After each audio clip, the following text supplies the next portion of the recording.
Item ಯಾವುದೇ ಇರಲಿ try ಮಾಡಿ ಆಚಿ ಚಿಕನ್ ಮಸಾಲಾ. ಆಚಿ ಚಿಕನ್ ಮಸಾಲಾ. ಹಣಕಾಸು ಮಂತ್ರಿ ಒಂದು ಮುಷ ನಿಮ್ಮ ಉತ್ತರ ಹೇಳ್ತೀನಿ. ಆದ್ರೆ ಕೇಳಿದ್ರೆ ನಿಮ್ಮ ಹಣಕಾಸು ಮಂತ್ರಿಗಳು ನಿಮ್ಮ ಹಣಕಾಸು ಮಂತ್ರಿಗಳು ಅವ್ರು ಕೇಳಿದಾಗ ಉತ್ತರ ಕೊಟ್ರೆ ಸಾಕು. ನಾನು ನಿಮ್ಮ ಟರ್ಮ್ ಬಂದ ಮಾತಾಡಿ ನಿಮ್ಮ ಹಣಕಾಸು ಮಂತ್ರಿಗಳಿಗೆ ಇಲ್ಲದ ಮಾಹಿತಿ ಹೆಂಗಿರ್ತದೆ?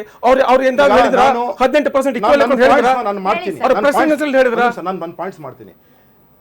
ಯುರೋಪಿಯನ್ ಡೀಲು 2016 ಪ್ರಾರಂಭ ಆಗಿ ಅಮೆರಿಕನ್ ಡೀಲ್ ಏನಿದೆ 2028 ಪ್ರಾರಂಭ ಆಗಿದೆ. ಆವತ್ತಿಗೆ ಟ್ರಂಪ್ ಅಮೆರಿಕನ್ ಪ್ರೆಸಿಡೆಂಟೇ ಆಗಿರಲಿಲ್ಲ.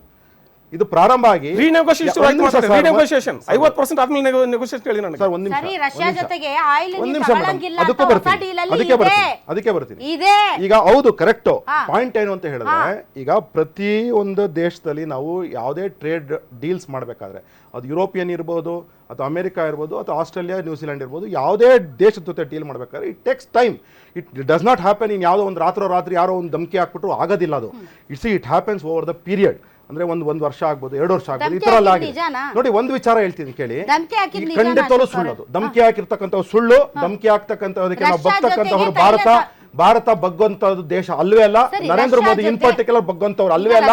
ಆಮೇಲೆ ಯಾವತ್ತೂ ಸಹ ಬಿಜೆಪಿಗೆ ಭಾರತನೇ ನಮ್ಗೆ ಇಂಪಾರ್ಟೆಂಟ್, ಅದು ಬಿಟ್ಟು ಯಾವ್ದು ಇಲ್ಲ. ಒಂದು ಎರಡನೇ ವಿಚಾರ ಇಷ್ಟೇನೆ, ರಷ್ಯಾ ನಾಳೆ ಅವ್ರು ನಮ್ಗೆ ಅಕಸ್ಮಾತ್ ತಪ್ಪೇನಿಲ್ಲ ಆಯ್ತಾ. ಆಮೇಲೆ ನಾವು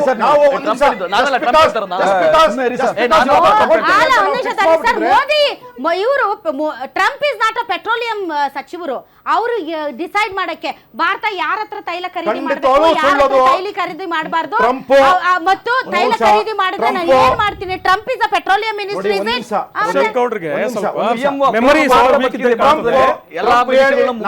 ಡಿಸೈಡ್ ಮಾಡ್ಬಿಡ್ತೀವಿ, ಖಂಡಿತವಲ್ಲ ಅದನ್ನ ಮಾಡ್ತೀವಿ.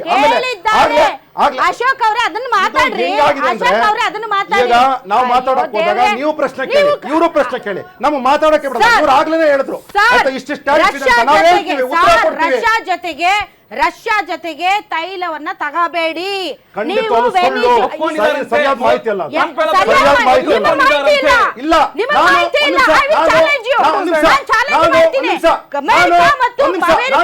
ಭಾರತದ ನಡುವೆ ನಡೆದಿರುವಂತಹ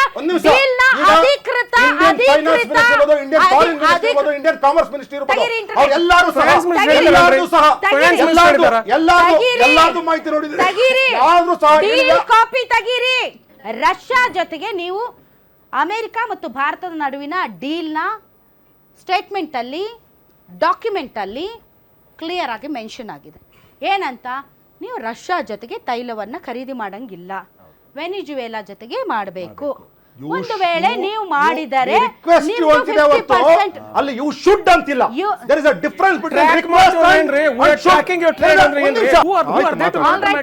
ಮಾತಾಡಿ ಸರ್. ಪ್ರಧಾನಮಂತ್ರಿಗಳು ಅವರು ನಮಗೂ ಪ್ರಧಾನಮಂತ್ರಿಗಳೇ, ಕಾಂಗ್ರೆಸ್ಗೂ ಪ್ರಧಾನಮಂತ್ರಿಗಳೇ, ದೇಶಕ್ಕೆಲ್ಲ ಅವರು ಒಬ್ರೆ. ಅವ್ರು ಪ್ರತಿನಿಧಿತ್ವ ಇರ್ಬೇಕಾದಾಗ ದೇಶ ಪೂರ್ತಿ ತಗೊಂಡವರು ಮಾಡ್ಬೇಕೇ ಹೊರತು ಒಬ್ರನ್ನ ಯಾರೋ ಫ್ರೆಂಡ್ ಅನ್ಕೊಂಡು ಮಾಡಕ್ಕಾಗಲ್ಲ. ಅದು ಹೆಂಗ ಮಾಡಿದ್ರು ಪ್ರಧಾನಮಂತ್ರಿ ಅಂತ ನಿಮ್ಗೆ ಕ್ವಶನ್ ಕೇಳ್ತಾ ಇದ್ದೀನಿ. ದೇಶದ ಪ್ರಧಾನಿಗಳು 2-3 ವಿಚಾರದಲ್ಲಿ ಇವತ್ತವರೆಗೂ ಒಂದು ಮಾಧ್ಯಮ ಮುಂದೆ ಬರಲಿಲ್ಲ. ಈಗ ಟ್ರೇಡ್ ಡೀಲ್ ಒಂದು ಒಪ್ಪಂದ ಆಯಿತು, US ಗೆ ಇಂಧನ ಕ್ಷೇತ್ರವನ್ನು ಅಮೆರಿಕಾಗೆ ನಾವು ಮಾರ್ಬಿಟ್ಟಾಯಿತು, ನಮ್ಮ ರೈತರನ್ನ ಬಲಿ ಕೊಟ್ಟಾಯಿತು. ಯಾರಿಗೆ ಲಾಭ ಯಾರಿಗೆ ನಷ್ಟ ಅಂತ ಪ್ರಧಾನಮಂತ್ರಿ ಇವತ್ತವರೆಗೂ ಎಲ್ಲೂ ದೇಶದ ಜನತೆಗೆ ಹೇಳಿಲ್ಲ. ಏನು ಕಾರಣ? ಈಗ ವಿದೇಶಾಂಗ ಸಚಿವರು ಜೈಶಂಕರ್ ಅವರು ಒಂದು ಪ್ರೆಸ್ ಮೀಟಲ್ಲಿ ಒಂದು ವಿಚಾರನ ಹೇಳ್ತಾರೆ, ನಾವು ಮಾಡಿರೋ ಒಪ್ಪಂದ ಕರೆಕ್ಟಾಗಿದೆ ಅಂತ. ಯಾಕೆ ಪ್ರಧಾನಮಂತ್ರಿ ಬಾಯಿ ಮುಚ್ಕೊಂಡಿದ್ದಾರೆ? ಯಾಕೆ ಪ್ರಧಾನಮಂತ್ರಿಗಳು ಮೌನವಾಗಿದ್ದಾರೆ? ಬೇರೆ ಕೇಂದ್ರದಲ್ಲಿ ಇರ್ತಕ್ಕಂಥ ಮಂತ್ರಿಗಳು ಯಾಕೆ ಮಾತಾಡ್ತಾ ಇಲ್ಲ? ಇದು ನಮ್ಮ ಪ್ರಶ್ನೆ. ಟ್ರೇಡ್ ಡೀಲೇ ಬೇರೆ, ಎಫ್ಸಿನ್ ಫೈಲ್ಸೇ ಬೇರೆ, 2 ವಿಷಯ ಬೇರೆ. ನೀವು ಎಕ್ಸ್ಪ್ಲೈನ್ ಮಾಡಿದ್ರೆ ಜನಗಳಿಗೆ ಎಫ್ಸಿನ್ ಫೈಲ್ಸ್ ಏನಂತ, ಅದರಲ್ಲಿ ಮೋದಿ ಹೆಸರು ಬರ್ತಾ ಇದೆ ಅಂತ ಹೇಳಿದ್ರಿ. ಇವಾಗ ನಮ್ಮ ಫ್ರೆಂಡ್ ಬಂದುಬಿಟ್ಟು ನಿಮ್ಮ ಹತ್ರ ಮೀಟ್ ಮಾಡಿಸ್ತೀನಿ ಅಂತಾರೆ. ಇವಾಗ ನಿಮ್ಮಿಬ್ಬರು ಮಾತಾಡ್ಕೊಂಡಿರೋದು ನನಗೇನು ಗೊತ್ತಿಲ್ಲ. ಇದಕ್ಕೆ ನಾನೇನು ಕಾರಣ ಆಗ್ತೀನಿ? ಅದೇ ಆಗಿರೋದು ಮೋದಿ ವಿಷಯ. ಅವರು ಹೇಳ್ದಂಗೆ ಒಂದು 70 ಟೈಮ್ಸ್ ಬಂದಿದೆ ಅವ್ರ ಹೆಸರಲ್ಲಿ, ಅದು ಇನ್ನೂ ಪ್ರೂವ್ ಆಗಿಲ್ಲ ಅಕ್ಯೂಸ್ಡ್ ಅಂತ. ಇದನ್ನು ನೇರವಾಗಿ ನೀವು ಇದಕ್ಕೆ ಟ್ರೇಡ್ ಡೀಲ್ಗೆಲ್ಲ ಇದು ಲಿಂಕ್ ಮಾಡೋದು ಸರಿ ಇಲ್ಲ. ರಾಹುಲ್ ಗಾಂಧಿ ಅವರು ಅದೇ first of all Rahul Gandhi ಅವ್ರು ಮಾತಾಡಿದ್ದು ಸೀರಿಯಸ್ ಆಗಿ ತಗೊಳ್ಬಾರ್ದು. ರಾಹುಲ್ ಗಾಂಧಿ ಯಾಕೆ ತಗೋಬಾರ್ದು ಅಂದ್ರೆ ಅವ್ರು ಹೇಳಿರೋದು ಯಾವುದು ಪ್ರೂವ್ ಆಗಿಲ್ಲ. ಅದು ಮೇನು, ಪ್ರೂವ್ ಮಾಡಲಿ. ಗ್ಲೋಬಲ್ ಮಾರ್ಕೆಟ್ ಅಲ್ಲಿ ನಾವು ಸೇಲ್ ಆಗಬೇಕು ಅಂದ್ರೆ ಈ ಡೀಲ್ ಮಾಡಲೇಬೇಕಾಗ್ತದೆ. ಸೊ ಅದು ರೈತರಿಗೆ ಅದು ಬೆನಿಫಿಟ್ ತಾನೆ. ರೈತರು ಪ್ರಾಡಕ್ಟ್ ಅಲ್ಲಿ ಸೇಲ್ ಆಗಬೇಕು. ಸೊ ಅದು ಫೈನಲಿ ನಮಗೆ ಬೆನಿಫಿಟ್ ಆಗೋದು. ಮತ್ತು ಅವ್ನು ಏನೇ ಹೈಕ್ ಮಾಡಿದ್ರು ಕೂಡ ಅದನ್ನು ಖರೀದಿ ಮಾಡೋರು ಅಮೇರಿಕದ ಜನತೆ. ಸೊ ಫೈನಲಿ ಅದು ಬೀಳೋದು ಅಮೇರಿಕದ ಜನರ ಮೇಲೆ ಹೊರೆ. ಅವ್ನು 50% ಹಾಕಿದ್ರು ಅಷ್ಟೇ, 18% ಹಾಕಿದ್ರು ಅದು ಇಲ್ಲಿನ ಇವ್ರ ಮೇಲೆ ಏನು ಬೀಳಲ್ಲ. ಯಾರು ಸೇಲರ್ಸ್ ಇರ್ತಾರೆ ಅವ್ರ ಮೇಲೆ ಬೀಳಲ್ಲ ಅದು.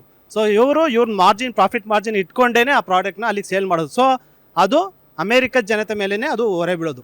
ನರ್ಮಾನಿ ವಿಚಾರ ನಿನ್ನೆ ಇದೇ ವೇದಿಕೆಯಲ್ಲಿ, ನಿಮ್ಮ ಈ ರಾಧಕ ಪಂಚಾಯತಿ ವೇದಿಕೆಯಲ್ಲಿ ತುಂಬ ವಿಸ್ತಾರವಾಗಿ ಚರ್ಚೆ ಮಾಡಿದ್ವಿ. ನರ್ಮಾನಿಯವರ ಪುಸ್ತಕ, ಅವ್ರಿಗೇನಾದರೂ ಮತ್ತು ರಾಷ್ಟ್ರಬದ್ಧತೆಯಲ್ಲಿ ಮೋದಿಜಿಯವ್ರನ್ನೇ ಪ್ರಶ್ನೆ ಮಾಡಿದಂತಹ ಇದೇ ವೇದಿಕೆಯಲ್ಲಿ ಕಾಂಗ್ರೆಸ್ ವಕ್ತಾರರು ಯಾಕೆ ಹಿಂದೆ ಸರಿದ್ರು ಅಂತ ನಟರಾಜ್ ಗೌಡರನ್ನ ಕೇಳ್ತೀನಿ.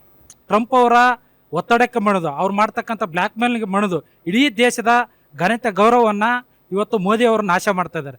ಎಲ್ಲವೂ ಕೂಡ ಅಮೆರಿಕನೇ ತೀರ್ಮಾನ ಮಾಡಬೇಕಾದ್ರೆ ಭಾರತಕ್ಕೆ ಯಾಕೆ ಪ್ರಧಾನಿಯಾಗಿ ಮೋದಿನ ನಾವು ಸ್ವೀಕಾರ ಮಾಡಬೇಕು ಅನ್ನೋಂಥದ್ದು ಅನುಮಾನ ಮಾಡುತ್ತೆ. 2019 ಫೈಲ್ಗೆ ಆಕ್ಸೆಸ್ ಇದ್ದಾಗ ಈಗ ಯಾಕೆ ಆ ಫೈಲನ್ನು ಬಿಟ್ಟಿದೆ?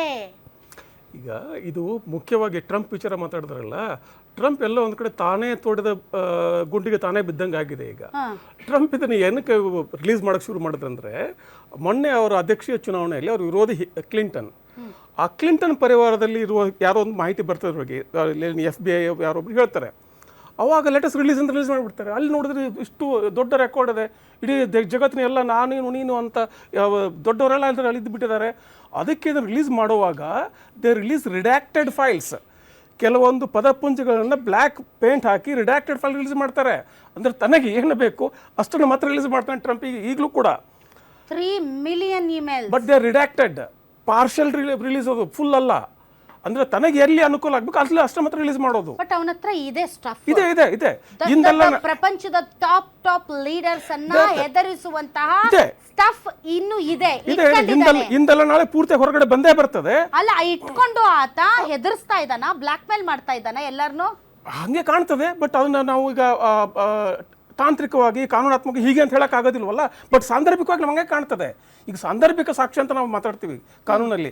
ಹೆಂಗಿದೆ ನೋಡಿ, ಇದೇ ರಷ್ಯಾ ಆಯಿಲ್ ವಿಚಾರದಲ್ಲಿ ನಮ್ಮ ಜಯಶಂಕರ್ ವಿದೇಶಾಂಗ ಮಂತ್ರಿ ಒಂದು 4-6 ತಿಂಗಳಿಂದ ಇದೇನು 50% ಮಾಡಿದ್ರಲ್ಲ, ಅವಾಗ ಇದೇ ವಿದೇಶಾಂಗ ಮಂತ್ರಿಗಳು ದೆಹಲಿಯಲ್ಲಿ ಪ್ರೆಸ್ ಕಾನ್ಫರೆನ್ಸ್ ಕರೆದು ಹೇಳ್ತಾರೆ, ಭಾರತದ ಆರ್ಥಿಕ ಸ್ವಾಯತ್ತತೆ ಭಾರತದ ಜವಾಬ್ದಾರಿ ಮಾತ್ರ, ನಾವು ಬೇರೆಯವ್ರೇನು ಹೇಳಂಗಿಲ್ಲ, ನನಗೆ ಸರಿ ಅನಿಸುತ್ತೋ ಅಲ್ಲಿ ನಾನು ತಗೊಳ್ತೇನೆ ಆಯಿಲ್ ಅಂತ ಹೇಳ್ತಾರೆ.